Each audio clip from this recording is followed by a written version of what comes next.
Hi, I'm South Cox with Stalker Stick Bows. I've always been fascinated by the way things are made, and I've had a lot of questions from like-minded customers, so I thought it might be fun to share the process and what goes into building one of my recurve bows. Today we're going to build a Wolverine FXT with Bacote and Cocobolo, two of my favorite woods. Laid out in front of me on the table here are all the parts that will be necessary to build a bow from start to finish, minus the glue and the clear finish I'll be spraying on it at the end of the process. Here's a bamboo for our limb core material, black and white phenolic for our tip overlays, some walnut for tip overlays and limb bolt and finger overlays, the limb bolt stems, indexing pins for the limbs, clear fiberglass for the limbs, brown and white fiberglass for the handle overlays, Cocobolo for the handle, maple for accent stripes along with some black phenolic for accent stripes, Cocobolo for limb veneers, Bacote for limb veneers, and lastly some more Bacote for the handle. Now let's dive in and get this process started.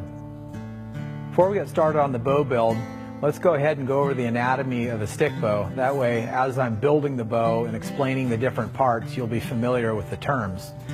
First off, I wanted to clarify which side of the bow is the back and belly, or as some people refer to it, the back and the front.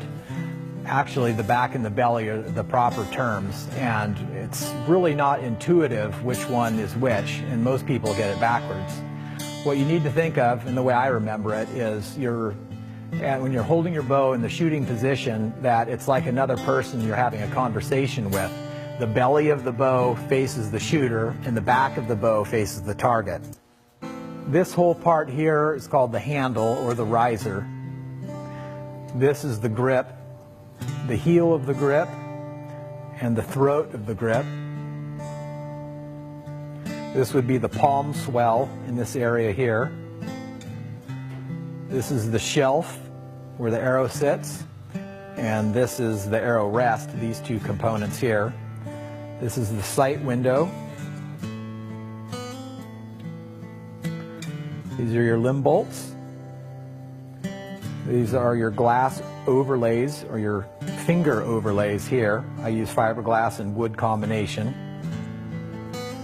Your limb bolt overlays are here. This would be the back of your limb. This would be the belly of your limb. This is the limb pad overlay. These are your string groove overlays. These are your nocks, where your string goes in the tip. This is your bow tip and your tip overlays.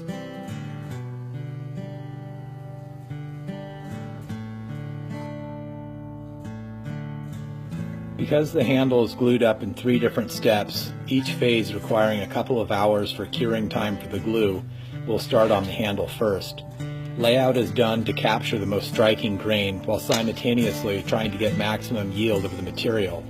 A whiteout pen works well on darker or oily woods. The templates are slightly oversized, so I can cut into my white marking line without worrying about ruining my workpiece.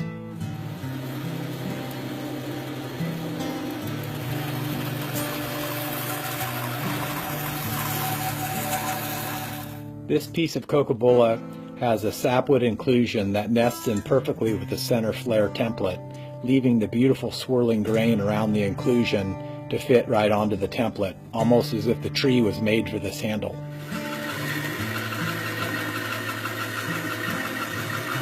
Next, the parts go over to the profile sander. Each piece is clamped into a jig specific to that particular model and handle size. Depending on the handle design, there's up to 7 different jig profiles the handle will go through before it's finished. The jig rides along a rub collar just below the sanding belt. Each piece is run through multiple passes until no more sawdust is produced on a pass.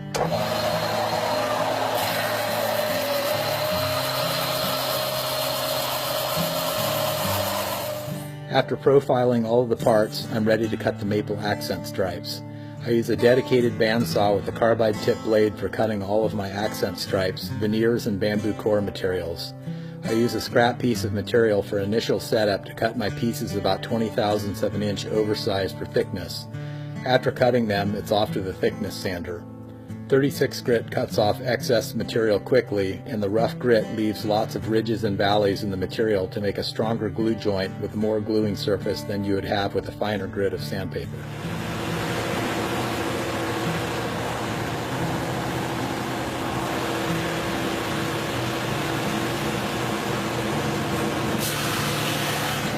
I use a two-part epoxy for gluing both the handle and limb components together. After measuring the two parts out, the glue is placed in the oven to warm up. The oven is powered by 8 light bulbs and a thermostat that keeps it at 140 to 150 degrees, the heat curing the epoxy faster.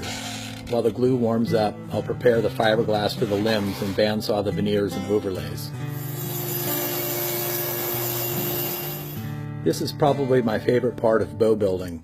I love looking for material that has really unique figure, color, or markings in the grain. Cutting into the boards and book matching the pieces is often like opening a surprise present. I rough cut the veneers at 45 thousandths of an inch. After cutting the veneers, it is time to cut the fade outs and overlays.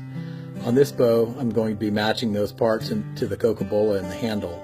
Using material from the same board as the handle, I cut one strip each that will net 250 thousandths, 100 thousandths, and 60 thousandths after it is finished being ground to thickness.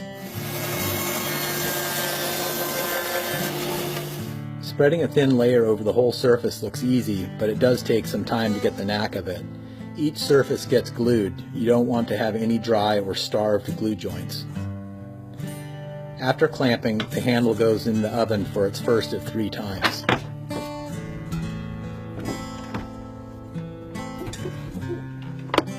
Now it is time to grind all of these pieces and the veneers to their finished thickness. The veneers will be ground to 25 thousandths of an inch with a wide belt sander. A couple of passes on each side, then flipping and reversing the veneers on the last pass, and they will come out to a nice, consistent thickness. The material for the fade outs and overlays are then sanded to dimension as well. The next step is cutting the fade outs, limb pad, and string groove overlays to length. They are then ripped to the proper width on the table saw. Grinding the tapers on all of the overlays and fade outs is done on the pattern sander with yet another jig. After tapering the parts, they are taken to the edge sander to hand work the tips to a feather edge. Tip reinforcement material that will be added into the core of the limb is the next to get tapered. This helps the limb hold up to the added stress of today's low stretch strings put on the limb tips.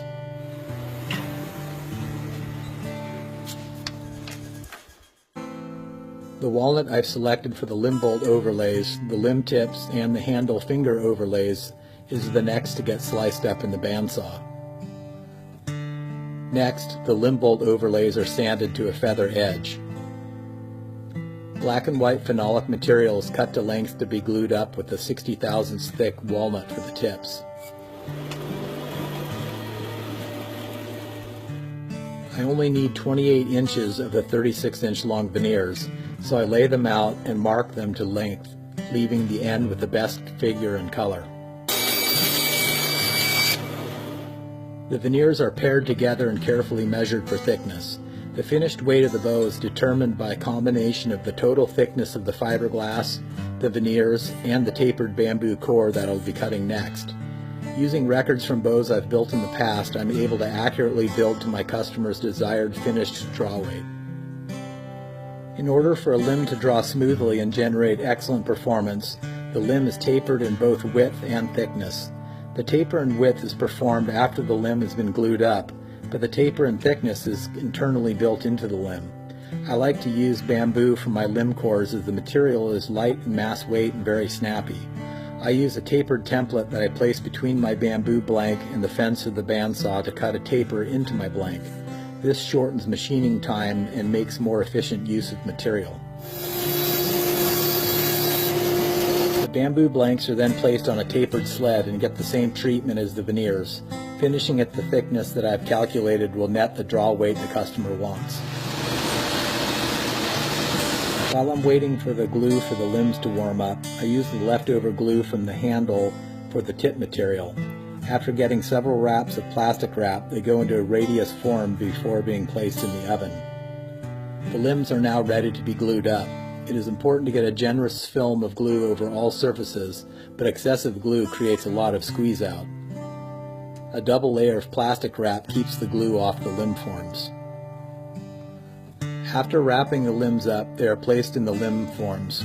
The end of the limb is lined up with the appropriate mark for its limb length. After making sure all the laminations are butted up to the stop, they are taped in place. A pressure strip is laid over the limbs, followed by a fire hose and then the top of the limb form. The hose is inflated to 70 pounds before the limbs are placed in the oven for 3.5 hours.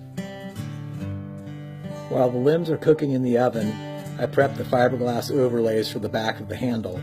A piece of white, brown, and clear fiberglass are cut to length along with the Bacote veneer to lay under the clear glass.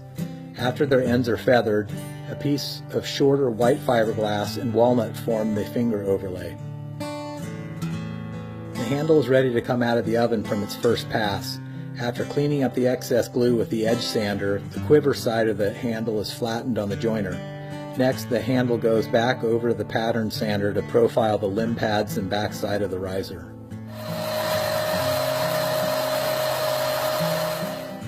The next step is to make 2 cuts in the handle with the table saw where fiberglass reinforcement strips will be placed.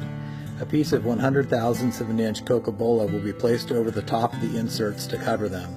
Then the handle goes for another 2-hour pass through the oven. After a 2-hour wait, the handle is ready to come out to have the sight window and arrow shelf cut in and the glass backing glued on. The Coca-Cola limb pad caps are sanded flush to the edges of the handle before the handle goes back over to the profile sander. The back of the handle is ground one final time, thinning the limb pad caps and making the back profile of the handle consistent from bow to bow. Next, the location of the top of the shelf is located and the thickness of the sight window is marked out for the bandsaw. Routing the shelf profile is the final step before the glass backing is glued on. The router also determines the final thickness of the sight window. After gluing up the glass, it's back into the clamps and then into the oven for its last pass. The tip material I had glued up earlier is ready to be pulled out of its form. Now the limbs are ready to be removed from their forms. An indexing mark on either end of the limbs marks where I will make a shallow cut into the limb. On the tip end, this marks where I will cut it to length. On the butt end, this is where it will line up in the jig where I drill the limb bolt hole and limb pin indexing holes. One edge of both limbs is carefully ground until all of the glue is removed and all of the laminations are exposed. After removing the plastic wrap, I run the limbs through the table saw to make a parallel edge on the limb. Fiberglass splinters are nasty, so I knock the edges of the limbs down with the drum sander. Following this, the limbs are cut to length at the indexing mark cut into the limb when it was in the limb form. I use a disc sander to flatten the limb pad overlay. A machinist's square verifies if I have kept the limb pad flat and square to the limb. Next, it is time to drill the holes in the limbs. The small mark cut in the limb butt is used to index the limbs in the drill jig. After drilling the holes, they are chamfered with a stone. I use a small piece of sandpaper on a flat block to sand out the circular sanding marks from the disc sander. Our carbide reamer enlarges the limb hole a couple of thousandths of an inch to allow the limb bolt to slide in rather than to have to thread it through the limb.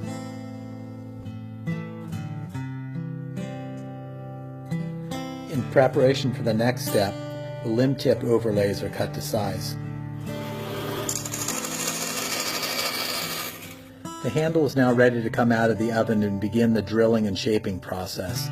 Again, the handle is taken to the edge sander and the fiberglass overlays are sanded flat to the handle edges.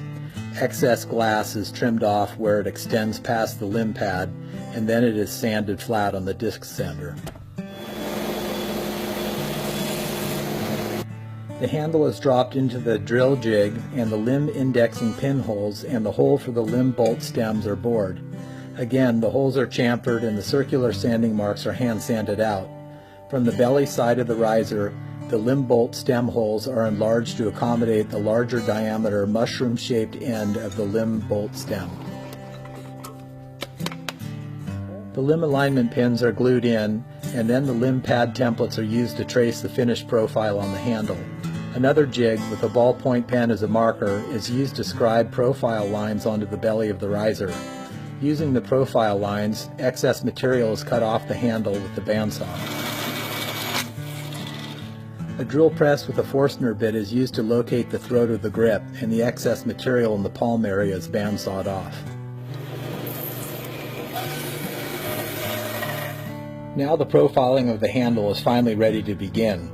The shaping requires a steady hand as the 36 grit sandpaper eats up wood quickly, and a small bobble could ruin all the work I've put into the handle thus far. The shaping of the handle is done using 3 different sanders, each for a specific function. The bulk of the material is removed with the largest diameter drum. The smaller spindle sander gets into the tighter areas in the grip and sight window. The third sander is used only on the shelf. The sanding head is triangular in shape with a point radius to match the angle and radius of the shelf. Profiling the handle generally takes me about 30 to 45 minutes without including the fine sanding. After profiling the handle, temporary limb bolt stems are inserted and then the limbs are bolted on. The next step is tillering the limbs, probably the most critical part of building a recurve bow. Using a tillering cable, the bow is strung using a steel cable captured by 2 aluminum blocks with slots cut into them to slip over the ends of the limbs. The purpose of this is twofold: to identify which limb will be the top and bottom limb and to find the center line of the limb. The first order is to determine which will be the top limb. Measuring the distance from where the limb meets the riser to the string at both the top and bottom of the handle. The weaker limb, or the limb that measures the longer distance from the string to the handle, is the one that will be on the top. If need be, the limbs are swapped top to bottom. Finding the center line of the limb is important so that you don't build a twisted limb. The logical approach would be to physically measure and mark the center line, but the torsional center line of the limb is often not the numerical center line. To find the torsional center line, the bow is strung with the tillering blocks and the alignment of the limbs are visually checked. If the tillering block is not centered on the limb will twist to the side. Shifting the tillering blocks until both limbs track in line establishes the center line of the limb. After marking the location of the blocks and the edges of the cable, I will use these lines to reference the template to cut the limb profile. The clear template gets centered over the lines and clamped with 3 pinch clamps. A carbide tipped scribe is used to etch a cut line along the edge of the template, and a pen is used when I get to the string groove overlay. The area where the tips are going to be glued on gets roughed up with some sandpaper, and then the limbs are glued on with cyanoacrylate. While the tips are drying, I'll work on the fine sanding on the handle. The limbs are trimmed close to the scribed line and then taken to the edge sander to grind the rest of the way to the line. The limb edges are again sanded to avoid fiberglass splinters. A small guide is clamped onto the limb tips. A groove on each side of the guide locates the angle and position of the string groove I will cut in. The initial cut is just deep enough to hold the string in place so I can string the bow and check to make sure the limb is tracking straight.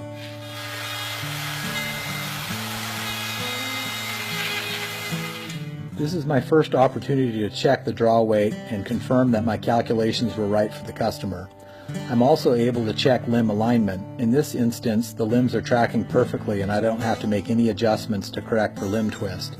If the limbs had not been in alignment, filing 1 string groove deeper or sanding on the opposite edge of the limb will bring the limbs back true again. Tiller is checked again.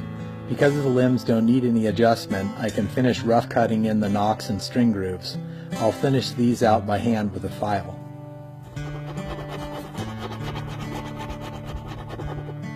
Now that I know I've hit weight on this pair of limbs, I'll mate the limbs to the handle. The method I use for profiling my limb tips is a little, well, unorthodox, but it works for me. After roughing out both sides, I'll check with a pair of calipers to make sure I've got both limb tips consistent in size. Next, I'll move over to the 100 grit sander and remove some of the material I'll be taking off when I finish out the limb tips. This is also a good time to remove sanding marks from the edges of the limbs left from the original profiling with the 36 grit.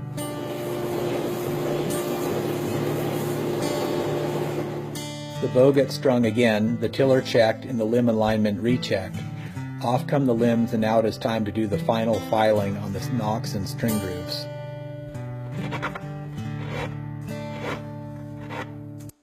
I use a small random orbit sander to do the final shaping of the tips. Back on the 100 grit sander, the excess glue that squeezed out while in the limb forms is sanded off and the overlays are blended into the limbs. A final pass over the limb edges removes the fine scratches. Restringing the bow again, I'll adjust the bow to desired brace height and bring the bow into the proper tiller. A quick pass over the smooth glass with some fine sandpaper scuffs it up to provide a good bond for the 5 coats of finish that will get sprayed on the bow. Now it is time to do the final sanding on the handle with the random orbit sander, removing any residual scratch marks from the 100 grit sandpaper. Before I take the bow to the flap sander, I'll take the bow outside and run some arrows through it to make sure the bow meets my expectations. Everything checks out, so it's off to the flap sander.